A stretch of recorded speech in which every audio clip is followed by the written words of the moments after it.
Connie learned more about money in the 6 months after her 51st birthday than she had learned in the entire 30 years before it. Not from a class, not from a book, not from anyone who was supposed to teach her. She learned it the hard way, the way most women her age learn the things that matter most, by running out of runway and having to figure out how to build more while the plane was still in the air. And here is what I need you to understand before I tell you anything else. Every single rule Connie figured out, all 8 of them, she should have known at 25. Someone should have sat her down. Someone should have looked her in the eye and said, "Baby, this is how it actually works." But nobody did. Not her mother, who had kept a coffee can of cash under the kitchen sink and called that a savings plan. Not her school, not her first employer, not the bank that handed her a checking account at 18 and called it financial education. She had to find them herself, and the way she found them is what I'm going to tell you today. But first I need to tell you what happened the morning she understood she had been lied to, not by any one person, by the whole invisible system that never bothered to explain itself to women like her. What she did that morning, alone at her kitchen table with a single piece of paper and a pen, is the thing that changed everything. I'll tell you exactly what it was before this is over. Stay with me.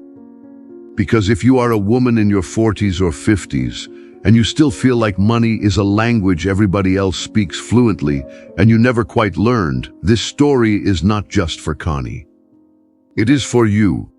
Connie Reeves was 51 years old and worked as a receptionist at a physical therapy clinic in a mid-sized city in Georgia, just outside Atlanta, the kind of suburb where the houses look alike and the traffic is always bad and the Dollar Tree is always crowded and everyone is working harder than they look. She had been at the clinic for 9 years. She answered phones, checked patients in, handled insurance verifications, printed forms, smiled at people who were in pain, and kept everything moving so the therapists could do their jobs. She was good at it. She was precise. She remembered patients' names and the details of their recoveries, and asked about their grandchildren, because she had written the grandchildren's names in her own personal notes on the patient files. Something nobody had asked her to do. She made $31,200 a year, before taxes. She lived alone. Her marriage had ended 7 years ago, quietly, the way long marriages sometimes end, not with fire, but with a slow mutual acknowledgement that 2 people had become strangers who shared a mortgage. Her daughter Simone was 29 and lived in another state, and called every Sunday. Her son, Devante, was 25 and still needed things intermittently, the kind of things a young man needs when he is almost but not quite standing on his own.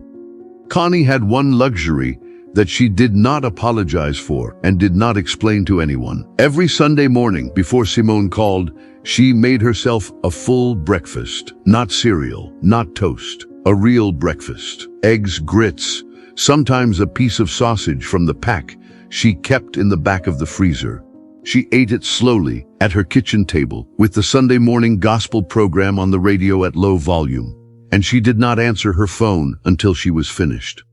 It cost perhaps $2.50 in ingredients. It was the most expensive thing she owned, in the way that the things you protect most fiercely are always the most expensive. In her bedroom closet, on the top shelf behind a stack of sweaters she only wore in winter, there was a zippered fabric pouch the color of dark plum.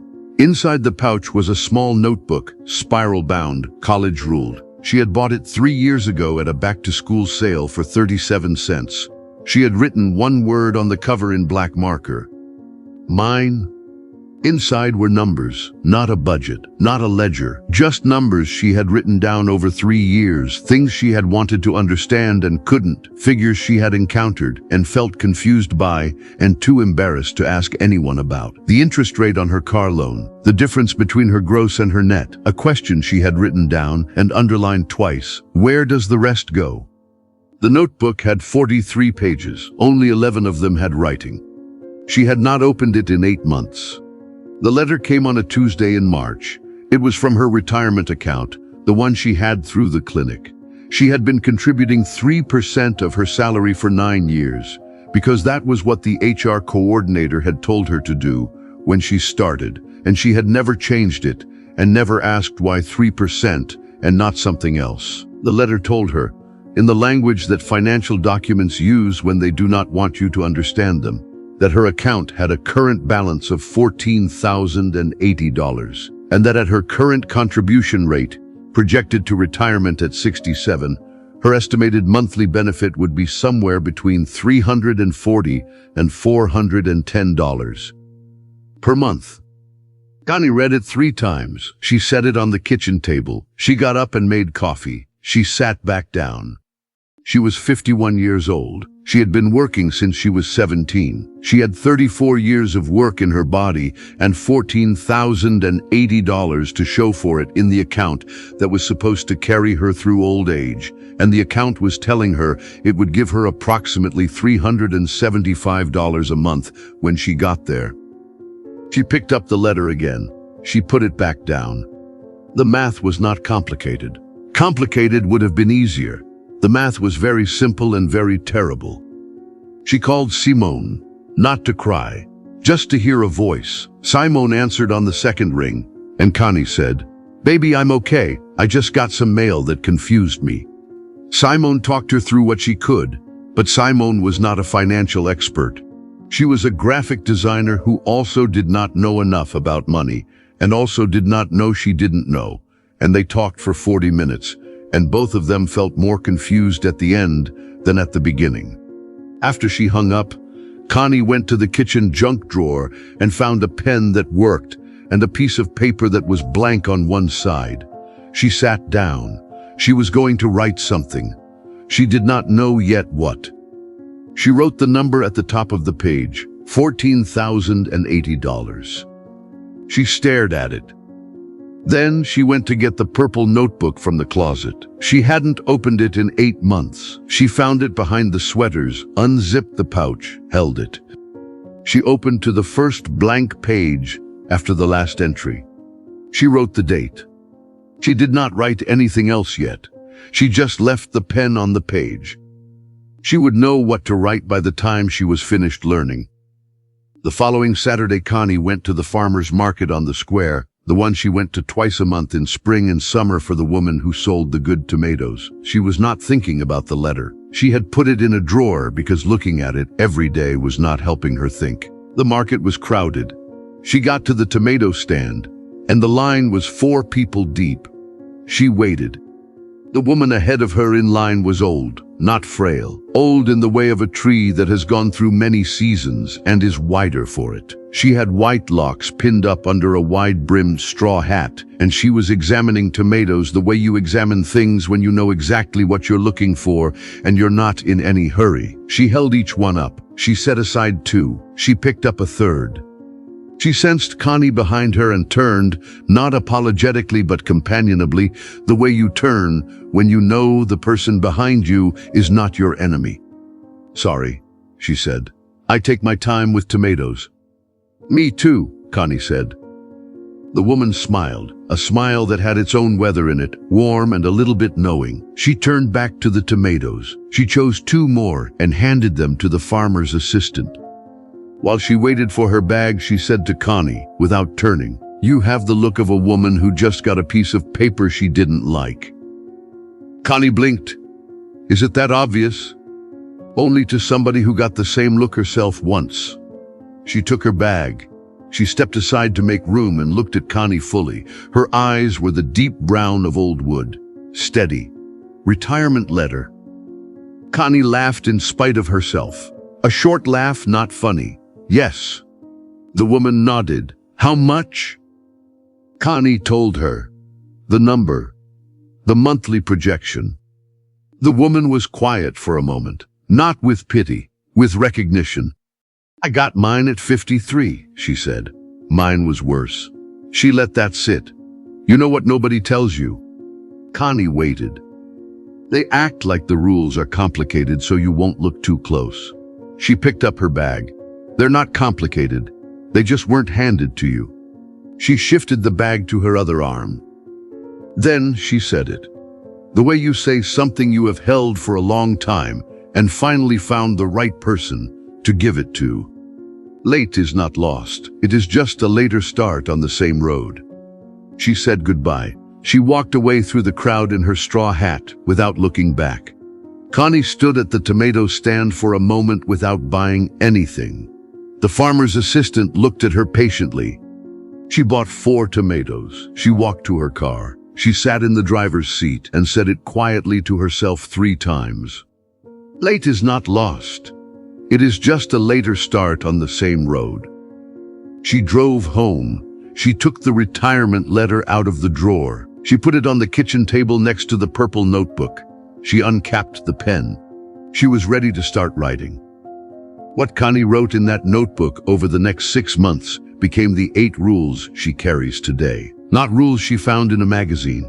Rules she earned, one by one, through research she did herself on her lunch breaks at the clinic, through phone calls she made that she was afraid to make, through conversations she had with women at her church who turned out to know things they had never thought to mention.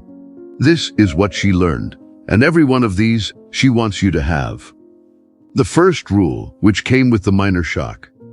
She called the clinic's HR coordinator and asked, for the first time in 9 years, whether the clinic matched retirement contributions. The coordinator said yes, up to 4%. Connie's voice went flat. For how long? Since you started, the coordinator said. It's in the benefits packet. Connie had received that packet 9 years ago. She had not read it. Not because she was careless, because at the time, retirement felt like something that happened to other people, future people, not the 32-year-old woman who was just grateful to have health insurance. For 9 years, the clinic had been willing to match up to 4% of her contributions. She had been contributing 3%. She had been leaving 1% of free money on the table every single paycheck for 9 years. She did not calculate the total. She couldn't look at that number yet. She changed her contribution to 4% that afternoon. She asked the coordinator to make it effective immediately. The first rule, always contribute at least enough to get the full employer match. Whatever you leave uncollected is money you earned and refused. The second rule, which came with a painful break from expectations. Connie had a credit card she had been paying the minimum on for 4 years. The balance was $5,600. She had always believed she was being responsible because she had never missed a payment, never once. She sat down one night and added up what she had paid over 4 years, monthly minimums, and compared it to how much the balance had actually gone down. The balance had decreased by $940 in 4 years. She had paid approximately $3,200 in that time. She had paid $3,200 and reduced a debt by $940. The rest had gone to interest. She had been paying to stand still. The second rule, the minimum payment is not a payment plan. It is a fee for keeping the debt alive. You must pay more than the minimum, even if it is only $10 more, every single month, or you are not moving. You are orbiting. The third rule, which emerged from an unexpected refusal. She called the credit card company. She asked for a lower interest rate. The first representative said no. She said, I understand. Is there someone else I can speak with? A supervisor offered a reduced rate, not as low as she wanted, but lower than it had been. She asked, while she had the supervisor on the line, whether there were any fees on her account she was paying that she hadn't chosen. There were. A monthly protection plan she had been enrolled in during a phone call years ago that she did not remember agreeing to. $11.99 a month. She had been paying it for 3.5 years. $503.58 in total for something she had not knowingly chosen and had never once used. The representative removed it and, after she pushed once more, issued a partial refund of $47. The third rule, read your statements, every line, every month. Banks count on the fact that you won't. The fourth rule, which no one had taught her in 40 years. Connie did not have an emergency fund. She had always believed she could not afford one. What she understood in month 3 of her financial education was that she could not afford not to have one, because every time something unexpected happened, she put it on the credit card, and every time she put it on the credit card, she paid interest on the emergency afterward, which made the emergency more expensive than it had been. She opened a savings account at a credit union, separate from her checking, where the interest rate was higher than her regular bank, and the minimum balance was $5. She set up an automatic transfer of $25 every payday, not because $25 would build an emergency fund quickly, because the habit of the transfer, the muscle memory of moving money before she could spend it, was the thing that had to be built first. The 4th rule: an emergency fund is not a luxury. It is the difference between an emergency and a catastrophe. Start with $25 if that is all there is. Start. The 5th rule, which came about through almost physical and concrete surrender. Month 4. Connie had changed her retirement contribution, was paying extra on the card, had canceled the protection plan, and had $31 in the new savings account. She was tired, not from the work, from the cognitive weight of paying attention to something she had ignored for 30 years and finding evidence of the cost everywhere she looked. On a Sunday night in July, she got up from the kitchen table and went to the bedroom closet. She got the purple notebook down from the shelf. She brought it to the kitchen table. She sat down and looked at it. She opened it to the page with the date she had written the night of the retirement letter. She read forward through everything she had added. The numbers, the questions, the rules, the amounts she had recovered, the amounts she had lost.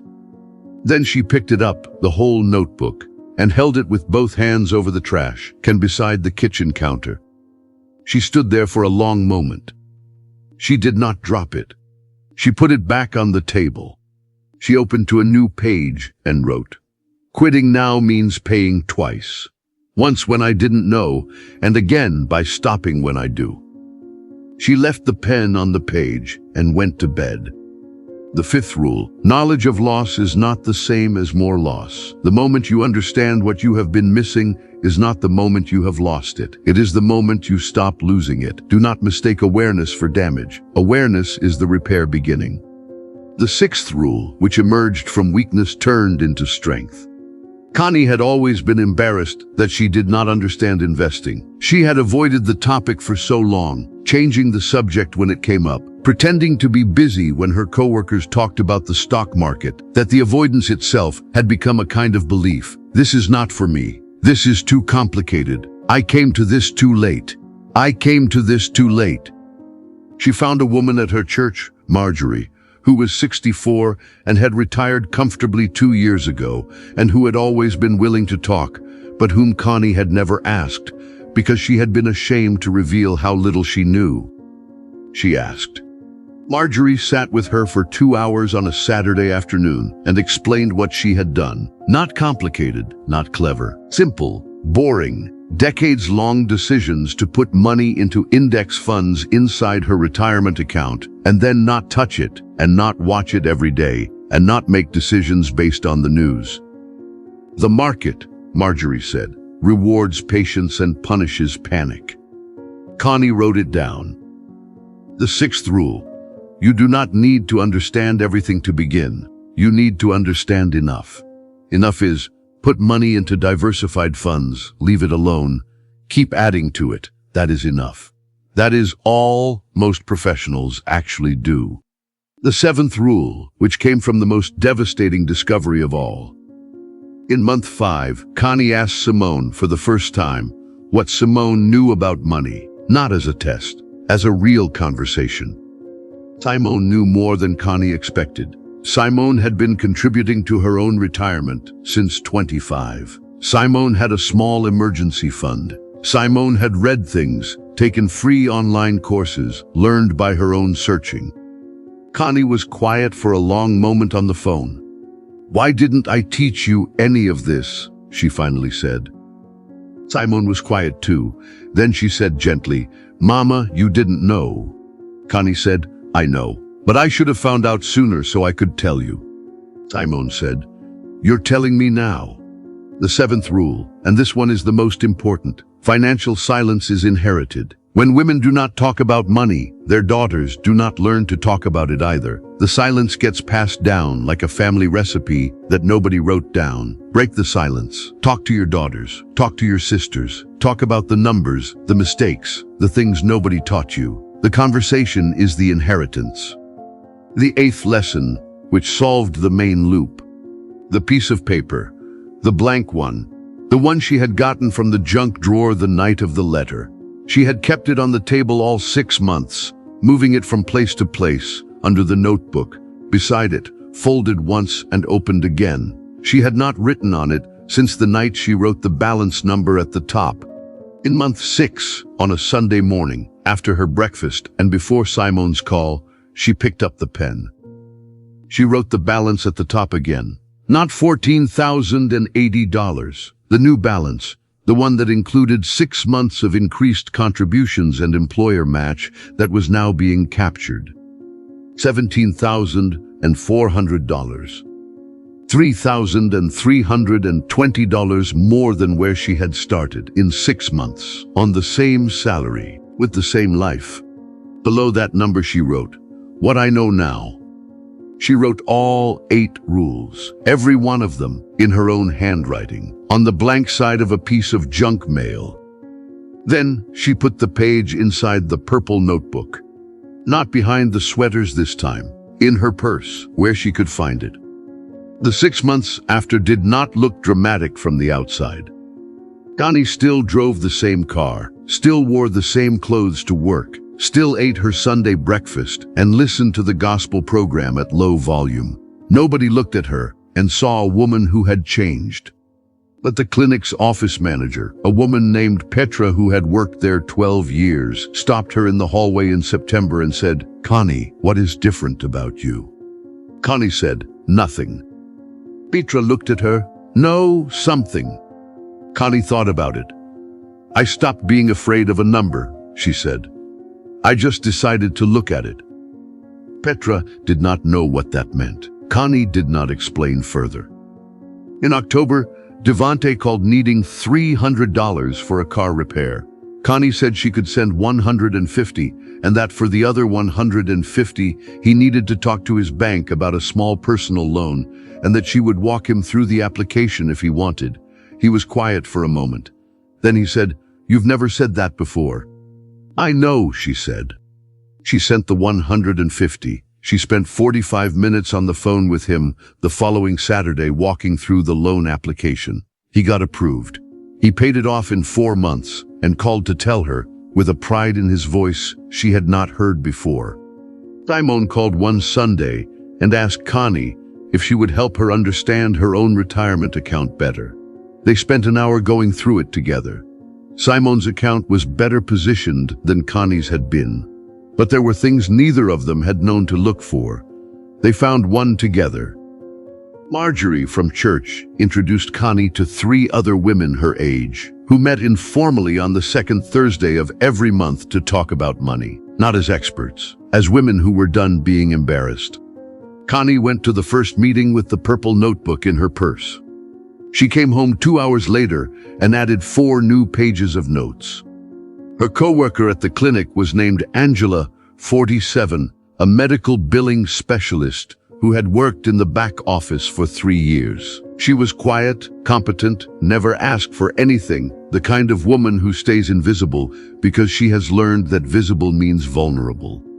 One afternoon in November, Angela came to Connie's desk and stood there without speaking for a moment, the way people stand when they have something to say and are not sure they should say it. Connie looked up. Angela said, "Can I ask you something personal?" Connie said yes. Angela said, "I got a letter from my retirement account." She stopped. "I've been trying not to look at it for 3 weeks." Connie was quiet for a moment. She opened her desk drawer. She took out the purple notebook. She unzipped it and took out the folded piece of paper, the junk mail with the balance at the top, and the 8 rules in her own handwriting. She had rewritten it twice since the first time. This was the 3rd version. Cleaner, more certain. She put it on the desk between them. Angela picked it up. She read it slowly, all the way through. "Where did you get this?" "I wrote it," Connie said.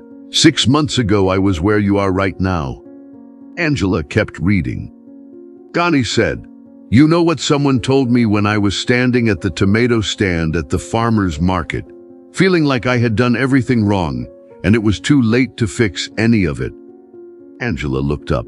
She said, "Late is not lost. It is just a later start on the same road." Angela looked at the paper in her hand. "I don't know enough to help you with all of it," Connie said. "But I know women who are figuring it out together, and they meet on the second Thursday of every month. You can come with me next time if you want."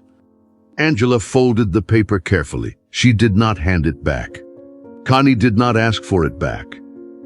She had already written it out a 4th time that morning, before she came to work, at the kitchen table, over her Sunday breakfast eggs and grits, while the gospel program played low on the radio. She had written it for Angela without knowing it was for Angela. She had just known it was time to write another one. The purple notebook went back in her purse. The original junk mail page was still inside it, the very first version, with the shaky handwriting from the night she had held the notebook over the trash and then not dropped it. She kept that one. That one was not for giving away.